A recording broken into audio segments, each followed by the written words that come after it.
بسم اللہ الرحمن الرحیم۔ السلام علیکم ورحمۃ اللہ وبرکاتہ۔ ناظرین، کربلا کا واقعہ گزر جانے کے بعد جب یزید کو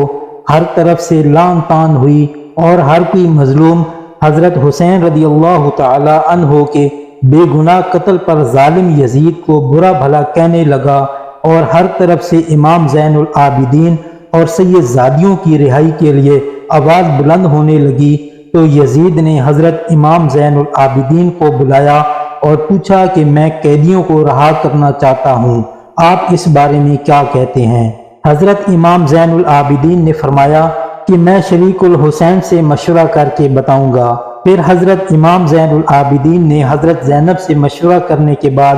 یزید سے کہا کہ ہماری کچھ شرائط ہیں، تو یزید نے حضرت امام زین العابدین سے کہا کہ اپنی شرائط بتائیں۔ تو حضرت امام زین العابدین نے یزید سے کہا کہ ہمارا لوٹا ہوا مال واپس کر دیں، ہمارے شہید افراد کے مبارک سر ہمارے حوالے کریں۔ یزید نے تمام شرطیں مان لیں، لیکن جب یزید کی بہن امالہ کو اس معاہدے کا علم ہوا تو شیطان صفت عورت غصے سے لال ہو گئی اور کہا کہ قیدیوں کی شرطوں پر معاہدہ کیسے ممکن ہے؟ اس عورت نے تمام اہل شام کی عورتوں کو اپنے محل میں جمع کیا اور حضرت زینب اور تمام سید زادیوں کو بھی اپنے محل میں بلوایا۔ یزید کی بہن امالہ نے کھڑے ہو کر تمام شام کی عورتوں کے سامنے تکبرانہ انداز میں حضرت زینب کو مخاطب کر کے کہا کہ ہمارے اس محل کی دیواریں آسمان تک پہنچی ہوئی ہیں اور اس کا مالک عزت و معاب یزید ہے، جس کی حکومت مشرق سے مغرب تک پھیلی ہوئی ہے، اس کے خزانے چاندی ہیرے جواہرات سے بھرے ہوئے ہیں اور جس پر اللہ بھی راضی ہے، تبھی تو تم پر یزید کو فتح ملی ہے۔ اس کے بعد شام کی عورتوں کی طرف دیکھ کر اس نے حضرت زینب سے کہا کہ تم بتاؤ تم کون ہو؟ اس پر حضرت زینب رضی اللہ تعالی عنہ نے جلال بھرے لہجے میں کہا کہ میں نے تیری بات سن لی، مگر تو نے ابھی تک میرا مکمل تعارف نہیں پایا، لیکن تمہارا تعارف یہی ہے کہ تم حسین کے قاتل یزید کی بہن ہو۔ تیرے بھائی نے ہی حضور نبی کریم صلی اللہ علیہ وسلم کے خاندان کی عورتوں کو ناحق اسیر بنایا اور تم باعزت ہونے کا دعویٰ کرتی ہو۔ تم جس بھائی کی مشرق و مغرب تک حکومت پر اترا رہی ہو، سن لو، میرے رب کی حکومت پوری کائنات پر ہے۔ تم نے سچائی تو سن لی، لیکن میرے جد امجد پوری کائنات کے مالک و خالق کے محبوب ترین نبی صلی اللہ علیہ وسلم ہیں۔ ناظرین، حضرت زینب نے اس ملعون عورت کو مزید کہا کہ تم جس دولت پر اترا رہی ہو، میرے خدا کے سامنے نبی کریم صلی اللہ علیہ وسلم کے گھرانے کے ایک فرد کے ایک سجدے کے برابر بھی نہیں، جو کہ خود دنیا کے تمام خزانوں کا مالک ہے، اور یہ محل جس پر تم کو فخر ہے، رب کائنات جلد ہی اس کو مٹی کا ڈھیر بنا دے گا۔ اس کے بعد حضرت زینب رضی اللہ تعالی عنہ نے آسمان کی طرف ہاتھ اٹھا کر اللہ پاک سے دعا کی کہ اے رب کائنات، ہم تجھ سے راضی ہیں، تو بھی ہم سے راضی ہو جا۔ اس کے بعد محل میں موجود تمام شامی عورتوں نے حضرت زینب رضی اللہ تعالی عنہا کے حق میں آواز بلند کی اور حضرت زینب نے یزید کی بہن کو کہا کہ اب بتا، ہم قیدی ہو کر بھی جیت گئے اور تم جیت کر بھی ہار گئے۔ اس کے بعد اہل بیت کے تمام لوگ شان و شوکت سے محل سے روانہ ہوئے۔ دوسری روایت میں ہے کہ یزید نے اپنی اسی بہن جس کا نام امالہ تھا، اس سے شادی کرنے کے لیے اسلام کے اصولوں میں تبدیلی کرنے کی کوشش کی، جس کی مخالفت پر اس نے حضرت حسین رضی اللہ تعالی عنہ کے قتل کو جائز قرار دینے کے لیے 70 علماء دین سے فتویٰ لے کر حضرت حسین رضی اللہ تعالی عنہ کو کربلا میں شہید کروایا۔ ناظرین، یہ قصہ تاریخ کا ایک باب ہے، اس قصے میں کتنی صداقت ہے اللہ ہی بہتر جانتا ہے۔ آئیے اب مستند روایت سے یہ جاننے کی کوشش کرتے ہیں کہ حسین رضی اللہ تعالی عنہ نے یزید کی بیعت کیوں نہیں کی۔ حضرت حسین رضی اللہ تعالی عنہ نے اس ثابت قدمی کی مثال قائم کی، آپ کو ڈرایا دھمکایا گیا، آپ اور آپ کے ساتھیوں کو کئی دنوں تک بھوکا پیاسا رکھا، حتیٰ کہ آپ اور آپ کے تقریباً تمام خاندان اور ساتھیوں کو بے دردی سے شہید کیا گیا، مگر آپ نے باطل کے ساتھ کسی مداحنت سے کام لیا اور نہ یزید کی بیعت کے لیے راضی ہوئے۔ سوال یہ ہے کہ سب مشکلات، تکالیف اور قربانیاں انہوں نے اس مقصد کے لیے دی، کیا آپ تھوڑی مداحنت، نرمی اور سمجھوتا کر لیتے تو اچھا نہ ہوتا؟ یہ خیال عموماً لوگوں کے ذہنوں میں پیدا ہوتا ہے۔ آئیے اس پر بات کرتے ہیں۔ کچھ لوگوں کا خیال ہے کہ حضرت حسین رضی اللہ تعالی عنہ اپنی خلافت قائم کرنا چاہتے تھے، اس لیے یزیدی فوج سے جا ٹکرائے۔ یہ درست ہے کہ انہیں کوفہ اور دیگر علاقوں سے بلاوے آئے تھے کہ آپ آئیں تاکہ آپ کو خلیفہ منتخب کیا جا سکے۔ انہیں وسیع عوامی حمایت کا وعدہ کیا گیا۔ بزرگوں نے آپ رضی اللہ تعالی عنہ کو سمجھایا بھی کہ یہ دھوکہ لگتا ہے، مگر آپ نے جانے کا قصد کر لیا تو خاندان کے اکثر مرد و خواتین، بچوں سمیت آپ رضی اللہ تعالی عنہ کے ساتھ عازم سفر ہو گئے۔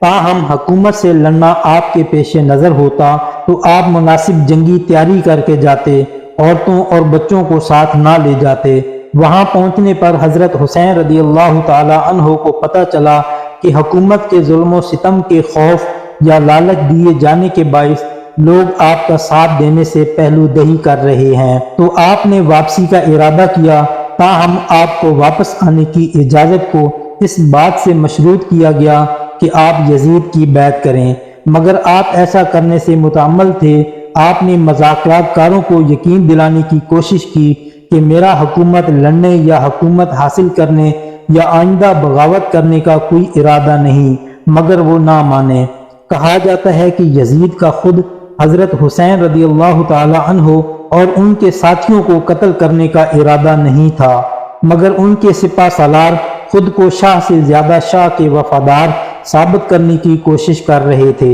اس لیے انہوں نے صلح کی کوششیں ناکام بنائیں اور بالآخر امام حسین رضی اللہ تعالی عنہ کا سر تن سے جدا اور ان کے ساتھیوں کو خون میں نہلا دیا۔ جب یزید کو امام کا سر پیش کیا گیا تو کہا جاتا ہے انہوں نے آپ کے قتل پر دکھ کا اظہار کیا، لیکن دوسری طرف یہ بھی حقیقت ہے کہ یزید نے امام اور ان کے ساتھیوں کے قتل عام میں ملوث اپنے کسی عامل کے خلاف کوئی کارروائی کی، نہ ہی انہیں کوئی سزا دی، بلکہ وہ اسی طرح اپنے عہدوں پر باقی رہے جس طرح قتل امام سے پہلے تھے۔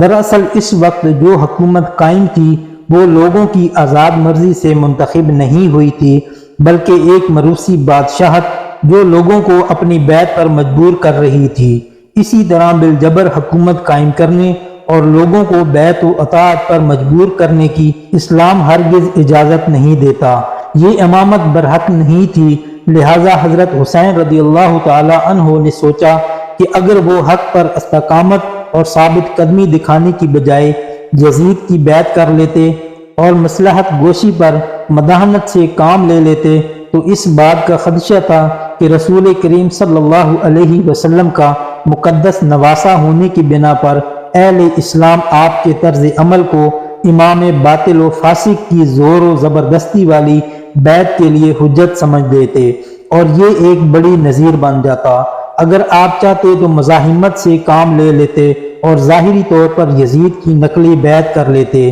اس طرح آپ اور آپ کے ساتھیوں کی جانیں بچ جاتی، مگر آپ نے ایمانی غیرت کا مظاہرہ کرتے ہوئے رخصت کی بجائے عظیمیت کا راستہ اختیار کرنے کا فیصلہ کیا۔ یوں انہوں نے سکھا دیا کہ موت یا کسی دوسرے نقصان کے خوف سے حق کو چھوڑ کر باطل کی حمایت کرنا مردوں کا شیوا نہیں۔ لہذا حضرت امام حسین رضی اللہ تعالی عنہ نے امام باطل کی بیعت کرنے سے انکار کر دیا اور اپنی قولی و عملی شہادت اور عظیم الشان قربانی کے ذریعے قیامت تک کے لوگوں پر راہ عظیم مثال قائم کر دی۔ آپ نے سکھا دیا کہ اگر آئندہ حق و باطل کے درمیان اس طرح کا معرکہ برپا ہوا تو حق و باطل میں ترجیح و انتخاب کا موقع آئے یا کوئی فاسق اور ظالم لوگوں پر بل جبر اپنی حکومت مسلط کرنے کی کوشش کرے تو آزادی قانون کی بالادستی، جمہوریت اور انسانی وقار کے علمدار اس سے مداحنت سے کام نہ لیں، جو نہ دکھاتے ہوئے حق کے ساتھ سینہ تان کر کھڑے ہوں اور باطل کے ساتھ کسی بھی طرح کی حمایت اور تعاون سے صریح انکار کر دیں۔ حقیقت یہ ہے کہ حضرت امام حریت جو اب وہ حکومت انسان دوستی اور حق و صداقت کے لیے کوشاں لوگوں کے لیے مشعل راہ ہے۔ یہاں یہ بھی جان لیجئے کہ کیا امام احمد بن حنبل نے یزید بن معاویہ کا کفر ہونے کا فتویٰ دیا ہے؟ اس حوالے سے امام احمد بن حنبل رحمۃ اللہ علیہ کے بیٹے نے ان سے یزید کے بارے میں سوال کیا تو آپ رحمۃ اللہ علیہ نے جواب دیتے ہوئے ارشاد فرمایا، میرے بیٹے کیا ایسا ممکن ہے کہ کوئی اللہ پر ایمان رکھنے کا دعویٰ کرے اور پھر یزید سے بھی دوستی رکھے، اور ایسی شخص پر میں احمد بن حنبل لعنت کیوں نہ کروں جس پر قرآن میں اللہ نے خود لعنت کی ہو؟ فرزند نے عرض کیا کہ کیا قرآن میں کس جگہ اس پر لعنت ہوئی ہے؟ تو انہوں نے جواب دیا کہ اللہ کے اس فرمان میں، پس اے منافقو تم سے توقع یہی ہے کہ اگر تم قتال سے گریز کر کے بچ نکلو اور حکومت حاصل کر لو اور تم ہی زمین میں فساد برپا کرو اور اپنے قریبی رشتہ داروں کو توڑ ڈالو گے جن کے بارے میں اللہ اور اس کے رسول صلی اللہ علیہ وسلم نے مواصلت اور موادنت کا حکم دیا ہے، یہی وہ لوگ ہیں جن پر اللہ نے لعنت کی ہے اور ان کے کانوں کو بہرا کر دیا ہے اور ان کی آنکھوں کو اندھا کر دیا ہے کہ قتل امام حسین رضی اللہ تعالی عنہ سے بڑھ کر کوئی فساد نہیں ہو سکتا۔ یزید کی حکومت زندگی اور حالات و واقعات اور اس کی زندگی پر اگر نظر ڈالی جائے تو معلوم ہوتا ہے کہ یہ نفیس اور الگ قسم کا نوجوان ہے۔ مسلمان گھرانے میں پیدا ہونے کے باوجود اسلام کی اصل روح سے روشناس نہ ہو سکا تھا۔ یہی وجہ ہے کہ وہ اسلام اور اسلامی تعلیمات سے یکسر بازی تھا اور دینداری سے ہٹ کر اگر انسانی اقدار و قوانین کی بات کی جائے تو اس نے ان کو بھی پامال کرنے میں کوئی کسر نہ چھوڑی تھی، یعنی وہ اعلانیہ اپنے مابین بیٹیوں تک کو شہوت کا نشانہ بناتا اور ان کے ساتھ زنا کو جائز قرار دیتا تھا۔ بیان کیا جاتا ہے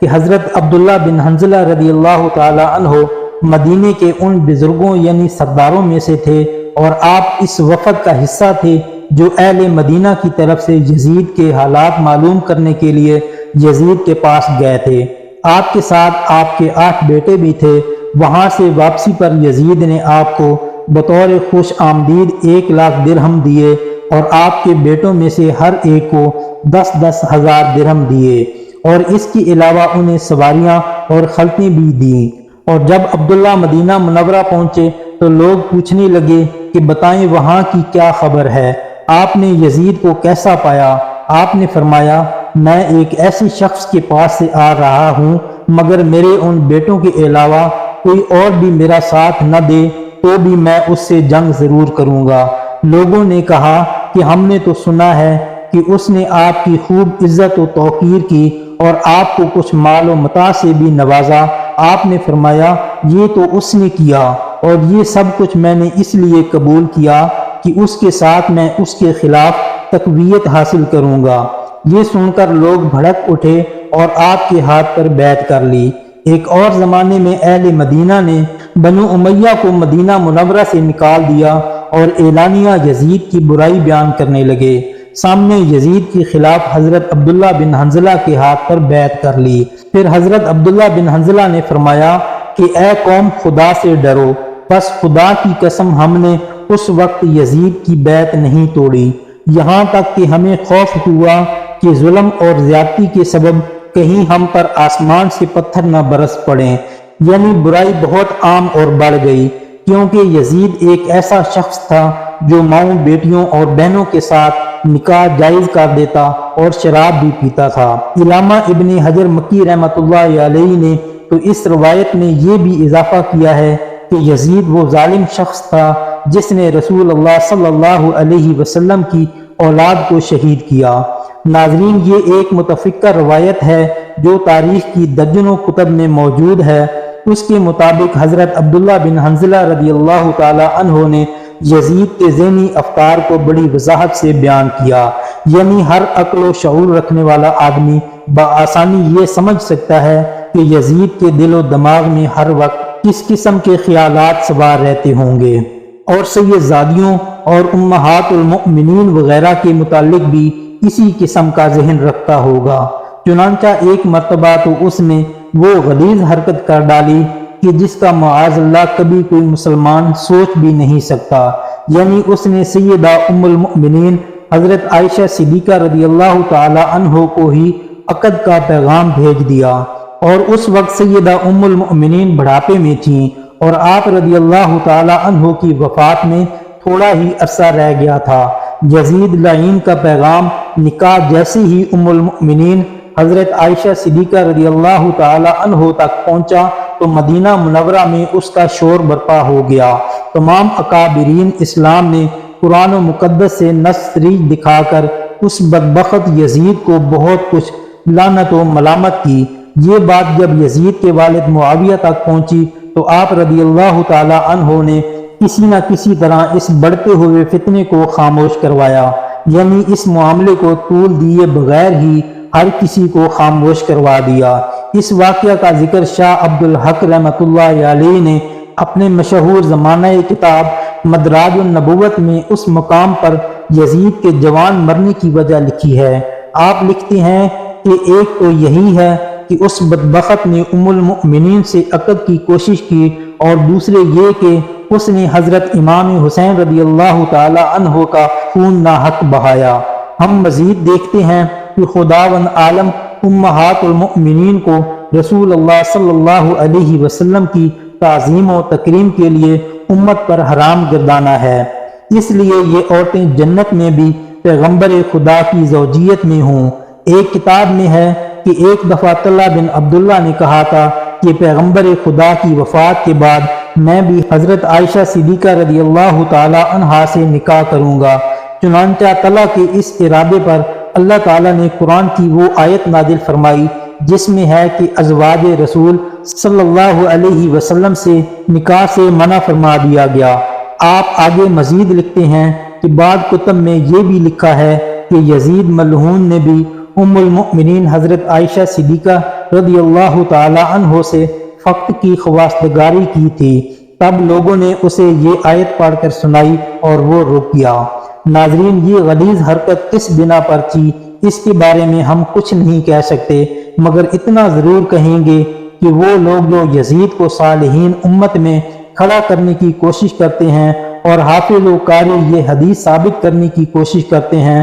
تو وہ ذرا ہوش کے ناخن لیں، کیونکہ اگر وہ یزید ملعون قرآن کے احکامات پر ایمان لاتا تو اس کی آنکھوں میں جناب رسول صلی اللہ علیہ وسلم کی عزت و توقیر ہوتی، اور وہ کبھی بھی ایسی نشاستہ حرکت کرنے کی جرات نہ کرتا۔ اللہ پاک سے دعا ہے کہ ہمیں ہر برے عمل سے بچا کر بہتر عمل کرنے کی توفیق دے اور ہمارا خاتمہ ایمان پر فرمائے، آمین یا رب العالمین۔